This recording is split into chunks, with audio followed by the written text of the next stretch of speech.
Hey everyone, welcome back to my channel.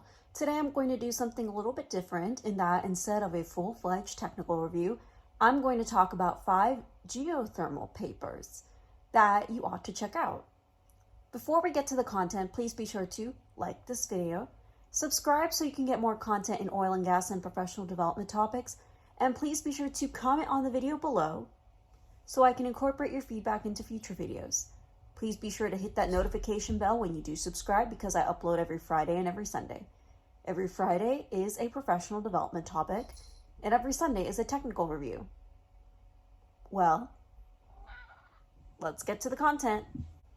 The first paper that I suggest you all read is a primer to other papers that I will suggest you all to read in the future. It's called Geothermal, Digging Beneath the Surface, written by the Journal of Petroleum Technology, or JPT, from those of you who are familiar with Society of Petroleum Engineers. In this paper, it talks about how you can use EMP technologies to extract geothermal energy and the key differences as to why geothermal energy hasn't taken off compared to oil and gas. With all of that being said, I strongly suggest you read this paper as a beginner portion of your introduction to geothermal energy. The next paper that I suggest you to read is called SPE 204643, or Estimating the Recoverable Heat in a Geothermal Reservoir in Nigeria.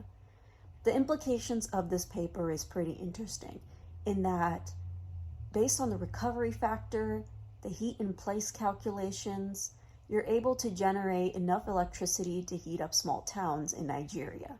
At least that's what the paper claims.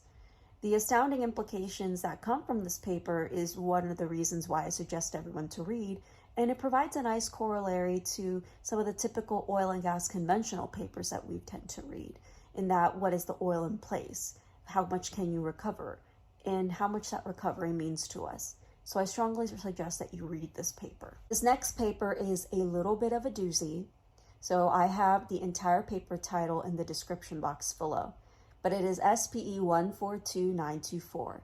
This paper explains how the team has developed a negative saturation relation to solve compositional flow problems of phase appearance, phase transition, and phase disappearance for CO2 and water injection. The implications of this paper talks about CO2 storage and how you can extract heat from and energy in general from geothermal reservoirs. This is another great paper to look at some of the EMP implications of how you can apply some of your petroleum engineering knowledge into geothermal wells.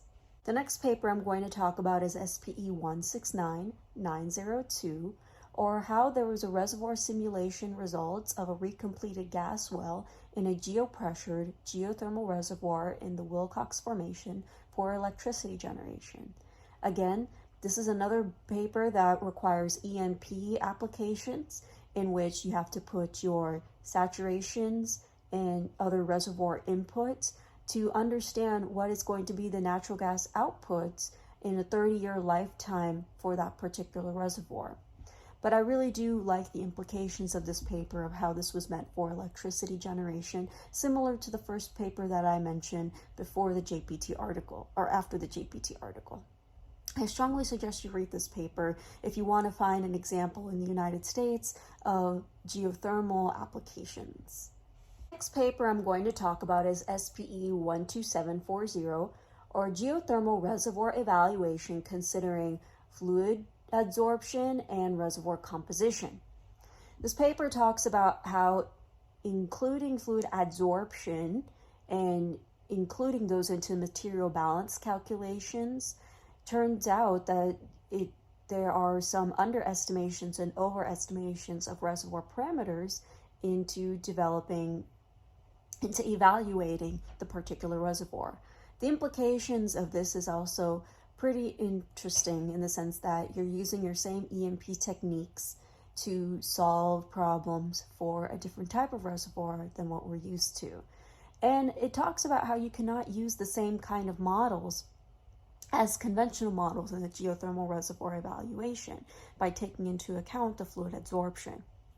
I strongly suggest you read this paper because there are other factors that are taken into consideration in geothermal reservoir evaluation compared to what we would see in unconventional or conventional oil and gas reservoirs. And that's a wrap, everybody. Those are the few papers that I wanted to suggest that everyone should read to get their start on geothermal if they want to do some research on it.